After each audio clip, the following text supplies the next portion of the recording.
Bom dia, povo de Deus, povo bom, povo batalhador. Hoje, domingo, dia 12 de janeiro do ano da graça de 2025 de nosso Senhor Jesus Cristo. Primeiro dia da semana, um dia de descanso, um dia de orações, um dia de frequentarmos e participarmos com muita fé a Santa Missa. Participarmos do banquete da vida, o banquete da Eucaristia, onde vamos receber com muito respeito, se assim estivermos preparados dentro do catecismo da igreja, o corpo e o sangue de nosso Senhor Jesus Cristo. Porque foi Ele que disse: aquele que come da minha carne e bebe do meu sangue viverá eternamente. Isso é importante. Devemos também nos preocupar em viver eternamente. Muitas vezes estamos vivendo aqui nesse mundo, meus irmãos e minhas irmãs, como se não houvesse amanhã, como se não tivéssemos que nos preocupar com nossa salvação, com nosso bem-estar espiritual. Muitos irmãos e irmãs nossas estão vivendo aí num mundão de perdição, sem regras, sem equilíbrio, só pensando nos prazeres mundanos. As coisas do mundo são ruins? São não, tem muita coisa boa. Mas devemos nos preocupar não é com as coisas do mundo, mas sim com as coisas do céu, com as coisas do alto. Devemos sim aproveitar a vida aqui ao máximo, mas aproveitar como a palavra de Deus manda, aproveitar retamente todas as coisas. Devemos apreciar uma boa comida, devemos apreciar um bom forró para quem gosta, devemos apreciar a diversão, um bom filme, do que você gosta. Tem gente que gosta de sair final de semana, tem gente que gosta de ficar em casa assistindo suas séries, seus filmes, tem gente que gosta de ir para a praia, outro de ir para a piscina, outros vão pegar o final de semana para dormir, para descansar. Tudo é do Pai, contanto que você viva com equilíbrio, com sabedoria. Tudo é louvável se você vive retamente as coisas. O pecado não está em você tomar seu copo de vinho, sua cerveja. O pecado está na embriaguez, no exagero, na falta de equilíbrio. Mas se você não tem controle, se você tem um problema do alcoolismo, meu irmão e minha irmã, não chegue perto, não tome o primeiro gole, porque o alcoolismo é uma doença, não tem cura, não tem cura. Uma vez alcoólatra, toda a vida vai ser alcoólatra, não tem cura. Se você não evitar o primeiro gole, você volta tudo de novo. E quantas vidas destruídas, meus irmãos e minhas irmãs, quantas famílias destruídas por causa do alcoolismo. Hoje a gente fala muito nas drogas mais recentes, né? Nas drogas que estão aí acabando com a juventude, atrapalhando várias famílias. Mas o alcoolismo ainda é um problema sério no meio da sociedade. Nós tivemos acompanhando uma família com um problema do alcoolismo. Você não sabe o que é a história dessa família, onde todos eram bem, todos viviam com muita dignidade, todos tinham seus bens materiais, mas onde entrou a esposa e o marido no alcoolismo, tudo se acabou. Os filhos se afastaram, o dinheiro foi embora, os móveis da casa se acabaram todos, ficaram numa situação horrível, onde até os parentes mais próximos não queriam mais frequentar. A casa fedia, não tinha mais nada, porque eles se dedicaram 24 horas só ao álcool. E hoje eles estão numa fase de recuperação. Hoje eles estão numa fase que talvez, não sabemos ainda, eles voltem a ter uma vida normal. Mas ainda é uma fase de muito perigo, porque eles ainda não se sentem seguros, nem para dar testemunho eles se sentem seguros ainda, porque eles perderam praticamente tudo, perderam os amigos, perderam os empregos, perderam os filhos, se afastaram, perderam quase tudo, só não perderam porque estão vivos, né? Mas o alcoolismo, minha gente, é uma coisa muito séria, e eu trago aqui para vocês algumas coisas que a gente vive no dia a dia, para que vocês, pais, mães, filhos, vizinhos, amigos de trabalho, falem um pouquinho sobre isso. É muito bom você se divertir, é muito bom comemorar com os amigos, com a família, mas se você não tiver controle, meu irmão, minha irmã, não entre. Se você percebeu que você bebeu, fez besteira, falou que não devia, ficou valente, ficou rico, ficou bravo, não entre. Se você bebeu e diz, eu fiz isso, não lembro, caia fora, meu irmão, caia fora, não entre mais não, porque é uma desgraça na família. Se você está em risco de perder o emprego por causa do álcool, se afaste. Se você está em risco de perder o marido ou perder a esposa por causa do álcool, se afaste. Evite o primeiro gole. Não beba nem refrigerante para não dar vontade de beber outras coisas. E o evangelho de hoje, nesse dia 12, domingo, é o evangelho de Lucas, capítulo 3, versos de 15, 16, 21 e 22. Proclamação do evangelho de Jesus Cristo segundo Lucas. Glória a vós, Senhor. Naquele tempo, o povo estava na expectativa e todos se perguntavam no seu íntimo se João não seria o Messias. Por isso, João declarou a todos: eu vos batizo com água, mas virá aquele que é mais forte do que eu, e não sou digno de desamarrar a correia de suas sandálias.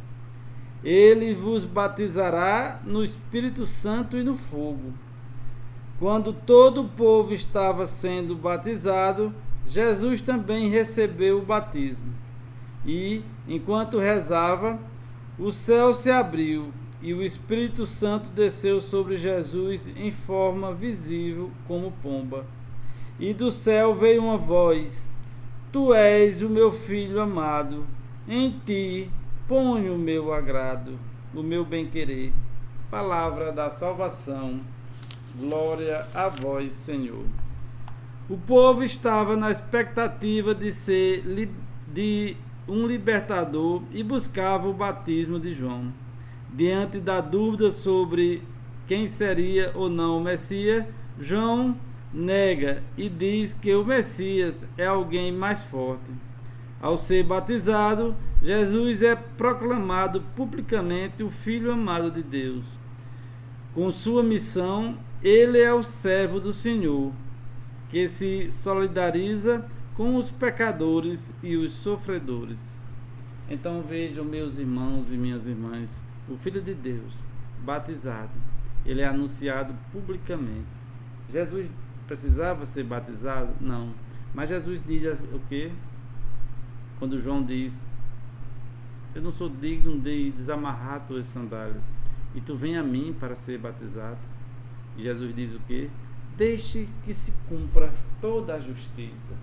Tudo que está escrito pelos profetas foi inspiração de Deus. Então, eu também tenho que ser batizado, porque assim o profeta escreveu. E isso agrada a Deus. Tanto é que na hora do batismo veio uma voz do céu, uma voz que dizia: esse é o meu filho amado, que tanto me agrada. E em forma de pomba desceu sobre Jesus o Espírito Santo. Por quê? Porque ele cumpria tudo que estava escrito. Ele agradava a Deus porque era cumpridor do que Deus inspirou os profetas a escrever. Então, meus irmãos e minhas irmãs, o Filho de Deus, aquele que se retira para rezar a noite inteira, aquele que andava com os pobres, as prostitutas, os ladrões, porque ele veio para salvar as ovelhas perdidas. Foi ele que disse: eu vim para as ovelhas perdidas do reino do meu Pai. Só quem precisa de médico é quem está doente. Naquele jovem rico que interpelou a Jesus e disse: Senhor, eu cumpro todos os mandamentos, devolvo meu dízimo, o que mais devo fazer para ir para o reino do céu?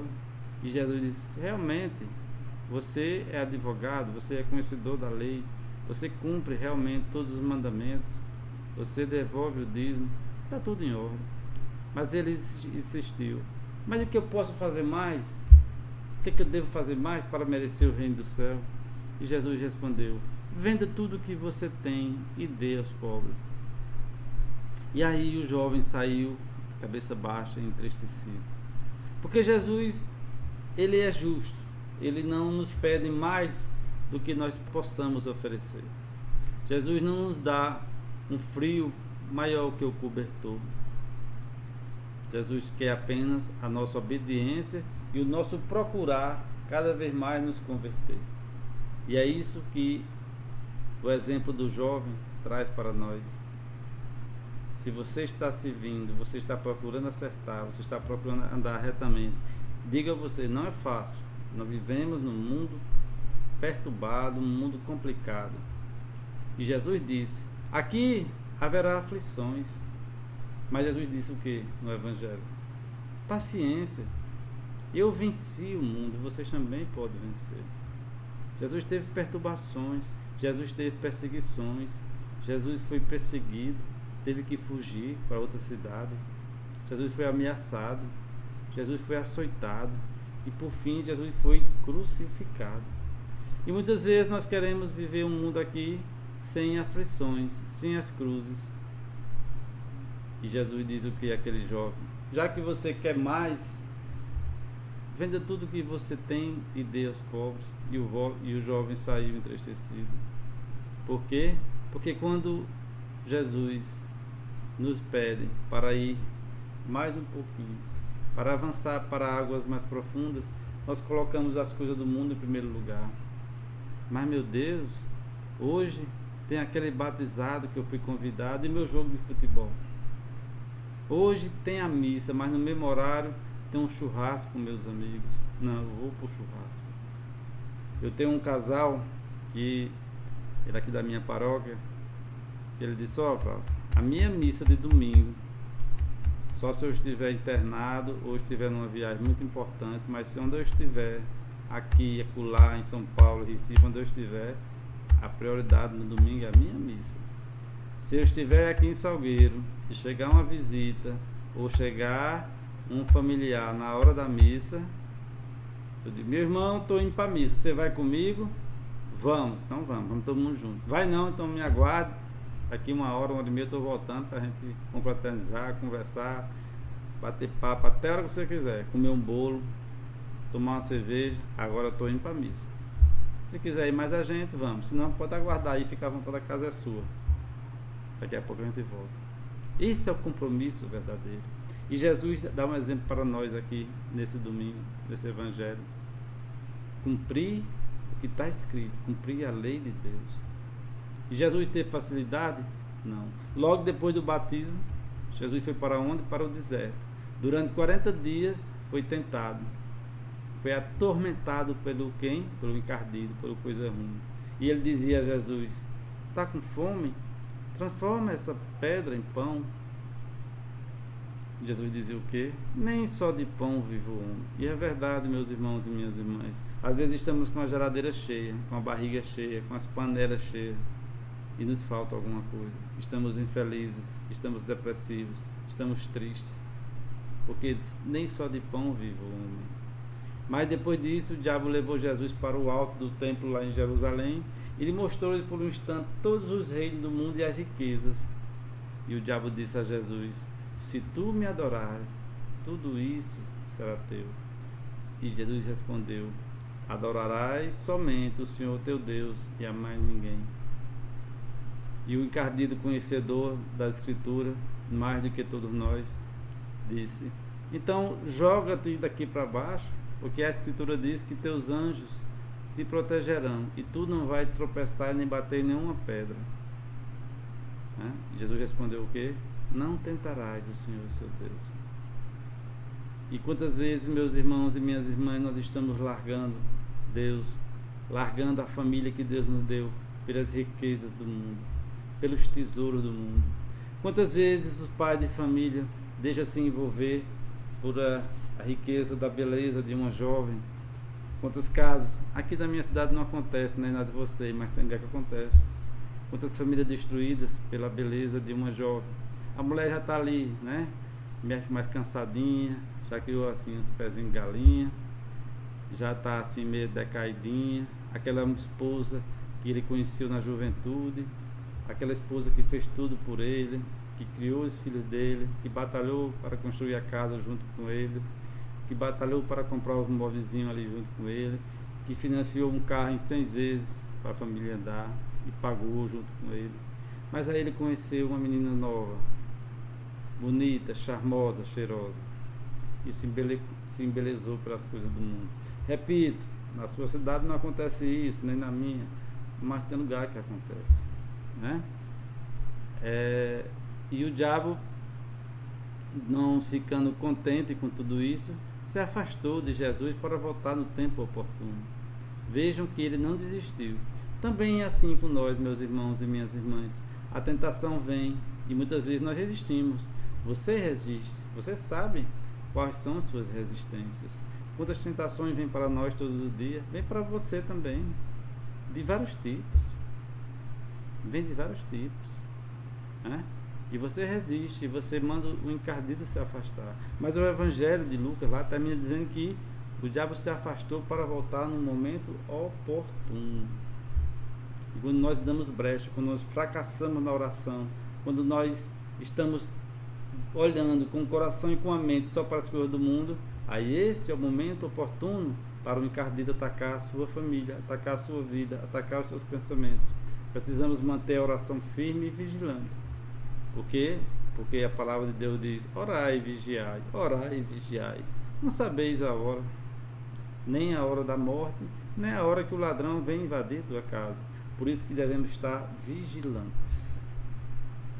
E o Evangelho continua: tu és o meu filho amado, em ti ponho o meu bem-querer. Meu filho amado. Jesus, o filho amado de Deus. Jesus passou por tudo isso, perseguições, tentações, e Deus diz: tu és o meu bem-querer. E Deus também diz isso para nós: tu és o meu filho amado, porque somos filhos adotivos de Deus a partir do batismo. Em tu boto o meu bem-querer. Muitas vezes nós não compreendemos, muitas vezes nós achamos que quem nos ama são o mundo. Quem nos dá coisas boas é o mundo. Não. Quem nos dá tudo de bom é Deus. Tudo é permissão dele. Às vezes nós é que não escolhemos. Nós que escolhemos o caminho errado. Não escolhemos as coisas corretas. É preciso que a gente deixe isso aqui no coração. Tu és o meu filho amado. Em tu eu ponho o meu agrado. Pense sobre isso. Não deixe que nenhuma tentação tire o seu brilho, tire a sua salvação. Deixe seu like. Que Deus te abençoe.